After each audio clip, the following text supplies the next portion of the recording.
So I'm going to bring on our next speaker, who will do a talk called Security Research as a Public Good for Ethereum. So everyone give a round of applause for Martin Abbatemarco. Okay.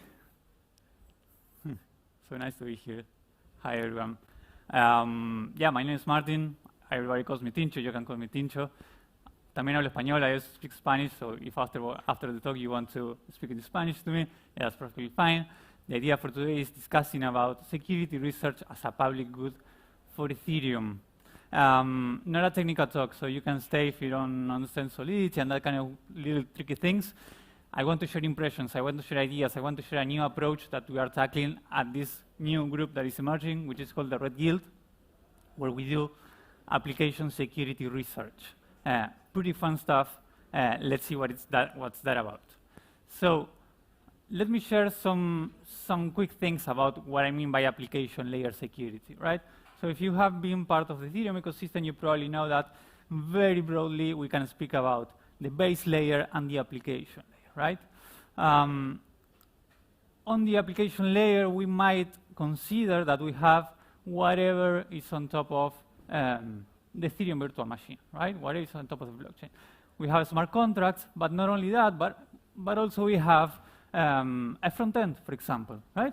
And that could be it, but that's not true, right? So the application layer has been growing in complexity a lot over the years, and perhaps that's not the case for the base layer, right? So the base layer has been evolving, but the application layer has been evolving much more, in my opinion, and the ecosystem is just growing. We have oracles, we have front ends, we have providers, we have signers, we have wallets, we have indexers, we have L2s, like everything is, lots of things are going on the application layer. So it feels like this, right? Little blocks sit on top of each other, rather unstable, and full of bugs sometimes, right? And these bugs can even affect each other and can affect protocols that you would have assumed as safe, all of a sudden are not safe anymore. And while everything is going on the application layer, well, on the base layer, things do feel more robust, right? It doesn't feel like Ethereum is breaking every now and then on the base layer, but it does feel that the application stuff is breaking every single day. So application security has evolved along the application layer, right? There's an article in there in that QR code, hopefully you can scan it, but I wrote about a little history of how I have seen application security evolve over the years. I've been doing this for more than 4 years already. I used to be an auditor. There's been things going on, right? So at the beginning, we used to have solo security researchers doing some freelance stuff, doing some reviews, right? Then we had like consulting firms joining the space, doing more professional stuff. Those are the firms that you see today that are really, really contributing to the security of the ecosystem. And these days, we even have like crowdsourced security. We have DAO-like organizations organizing security researchers in new ways. And we even have security people internal to the development teams. If you come from Web 2, that's obvious, right? But in Web 3, that's only recently starting to happen. So that's cool, that's cool. At the beginning, we have public reports, we have some wikis, we have some forums, right, on the early days. And this day, we have lots of things, right? We have public reports, and we have CTFs, and we have capture the flag challenges, and Spock debate challenges, and newsletters, and conferences, and everything. So there's lots of material, lots of resources for people to learn about application security, right?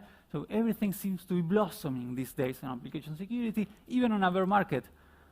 Yeah, but it doesn't feel that, the whole thing is okay, we are producing stuff, but it does feel like we are still missing something, right? So we are still missing some bits and pieces for the thing to actually feel more secure. But we cannot secure everything, and we should acknowledge that, right? We have limited resources, so we have to pick. We have to pick our battles and understand what we secure. How do we make applications in Ethereum more secure? The questions that I'm asking myself and that I share with you are where we are actually protecting the applications in Ethereum that really contribute to its long-term game, or has security been evolving into just a get-rich-quick scheme, right? I don't have a clear answer for that yet, And I know that it's not black and white. I know there are degrees in between. But I want to start considering these questions. I want to start asking myself these questions, and hopefully they resonate with you. On a broader term, perhaps you can start thinking about application security for the long-term sustainability of Ethereum.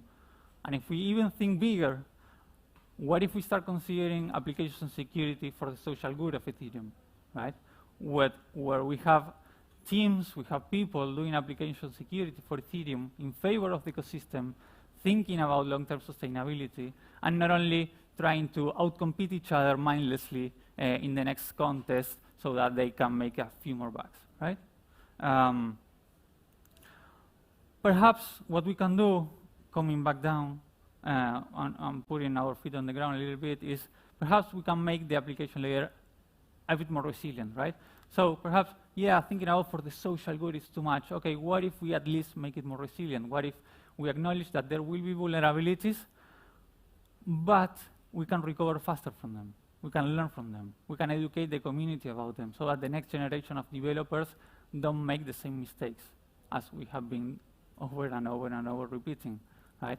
I don't think if we are solely thinking of profit and money, we can actually go this way, right? So we should be thinking about how we approach the community, how we bridge our technical knowledge to the community, how we reach out to them, how we educate them, how we set up processes for everyone to consume and to build together.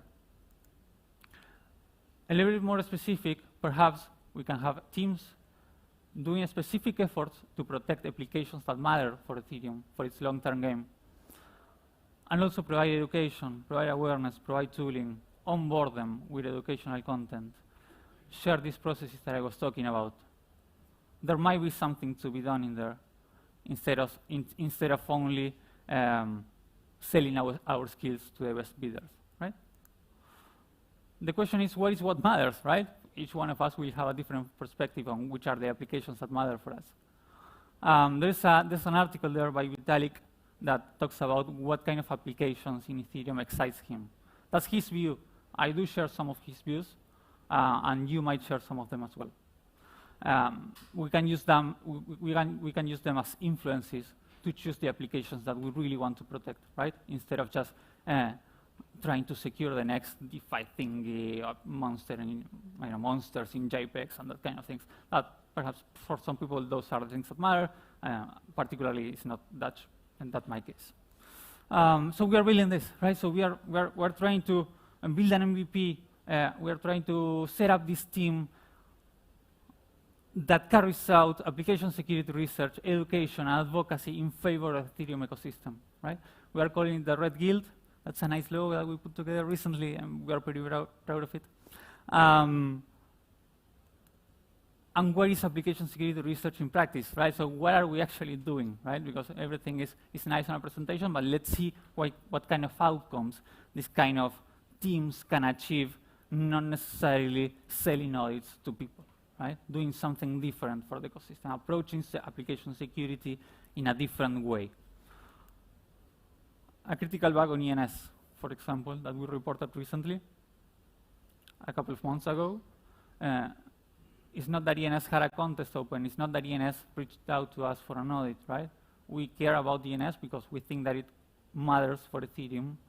We went to look for bugs in the smart contracts of ENS. We ended up finding a critical issue on ENS. There's an article that we published, and we earned a bounty for it, right? So responsible disclosures of security vulnerabilities are a thing that we can do for the Ethereum ecosystem. But it's not only about finding or not a critical, right? I think that security goes well beyond finding the next critical issue and hitting the headlines, right? There's much more work that we could do as security researchers. We can be out there working for the community without nobody calling us and reporting stuff on public issues, where we report less severe bugs, where we report weaknesses, right? So these are examples for account abstraction, for Lido, for Open Zeppelin contracts, and so on, right? So we have more than this. Nobody from these teams called us to do this, right? We were willing to help them nobody even pays for these kind of things, right? So we are doing this really in favor of the ecosystem because we care about these projects, because sometimes they are too big to fail, even if they are not exactly aligned with our values, with our core values as a team. But sometimes they are relevant for the Ethereum ecosystem, for the survival of the ecosystem, so we have to help them. So not only reporting critical stuff, but also less severe things that perhaps strictly profit-driven companies or teams or individuals won't take the time to do these kind of things. Will this change everything? Probably not, right? So these are like small things that we can do. Hopefully my idea is that little by little, if we have more people doing this, we can build the right incentives to do more of this. And what about education and advocacy? Well, we have been doing that as well. It's not only about the technical work, right? We could be like the best hackers ever, but if we somehow don't bridge that knowledge to the community, if we somehow don't share what we know with the rest, it's useless, in my view. So we do also education and advocacy. We want to bridge this gap of this highly skilled team that we have, of this very technical knowledge that we have, and share that with people that are just starting out. So for example, we are building the Vulnerable DeFi. If you have been part of the security ecosystem on Ethereum, you should have played the Vulnerable DeFi. It's a set of challenges to learn about hacking smart contracts in DeFi. I think it's quite popular, and it's been quite recognized, like naturally, organically in the community of being one of the best resources to learn about DeFi security. That's free, that's open, nobody's paying us for that, right? We are doing this because we actually care about this stuff. We also are hosting live events in Latin America. All people in our team are from Latin America, por eso hablamos español, that's why we speak Spanish. And hopefully not hopefully, we're actually having this event on August, which is called Years, and it's a set of events that we are hosting, and hopefully we can actually have more people in the LATAM community join us in this effort to secure the application layer, right? In terms of education advocacy, another thing that we're doing is that everything that we do, we publish in our blog, right? So we have lots of educational articles that we are pushing. Yesterday, we shared a new article, which is not here, about a new approach to reviewing code, will let us to find a bug in one of Lido's Oracle, for example. We have, if you speak Spanish, there's an hour-and-a-half video on YouTube of Mata and I. Mata is my partner in crime in this, where we go in depth into account abstraction, and we do a walkthrough of account abstraction and the whole code base of smart contracts and the boundary of account abstraction. That's also free, that's also open. You can read that, you can listen to that, and these articles that we are, every week we are publishing 2 or 3 articles about things that we learn as we try to protect the application layer of Ethereum. If everything is free, if everything is public, if everything is open, like how do we pay the bills, right? So how do we tackle long-term sustainability? That's an open question that we have. We are funded by the Ethereum Foundation so far, and they have been supporting us from day one, and we really value them. But we really want to find alternative ways of funding ourselves so that we can extend our runway and hopefully do this for, for some time. So this is an open question, right? Many people have told us, well, you should try out quadratic funding. Yeah, we did really well in quadratic funding. These are all teams from Latin America that participated in the latest Gitcoin round, and we ended up top 1. Which is really cool. The only problem is that it's not exactly the top one we wanted. This is we are the team that spent the most in trying to apply for the latest Gitcoin round, and those are the amounts that each team received. Again, all teams from Latin America, and we are the people that most money lost in trying to apply for these rounds, right? And this is a reality. Again, we are just one. There's lots of them, and the list was even bigger. So lots of teams that you're actually, that you might think that are valuable for the ecosystem, are doing good things for the ecosystem. Again, everyone from Latin America in there. And they are not doing as good as you might think, right? So yeah, quadratic funding and these public grants might be a good thing. Perhaps we need more awareness in the community about them. We need more contributions, or perhaps we weren't good enough to communicate our value to the ecosystem, and we'll continue working on that, right? My impression is that there's something going on if we were not the only ones in this. But we still have hope. We still have hope. Because we are having right now a round on CLR.fund that you can go there and you can start supporting us as well. And if you don't want to support exactly as well in CLR.fund, there's lots of other public goods that are waiting for your support. Right? We are not the only ones. There's lots of people trying to help the Ethereum ecosystem in a non-profit way without strictly being influenced by financial interests, but they need your help. And you can express your support. If you don't want to do it with money, well, you can tag them on Twitter, share their resources, just tell your buddies about them. I don't know, spread the word, spread the message. I think you are part of it. You are part of it. You are part of the solution. So Ethereum application security, as I was telling you, keeps evolving, right? I told you about some actors that have been for long in the ecosystem, and we are trying to propose a new approach. I think we are accomplishing things, as I was telling you. This is just, to some extent, an MVP of something we are trying. We are only 3 people at the Red Guild right now. But we have been doing everything I have told you in a couple of months. So we are really committed to the things that we do. And hopefully, this kind of talks is to try to inspire a little bit, trying to plant some seeds in some brains so that other teams can emerge doing similar things, right?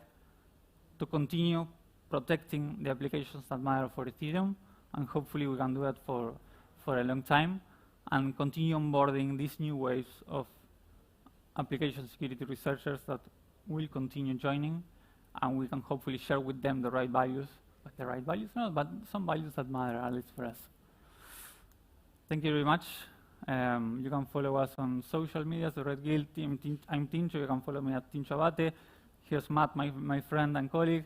Matt Ariel at the Red Guild, redguild.org. You have links. You have everything. You have our blog. Thank you very much. Okay,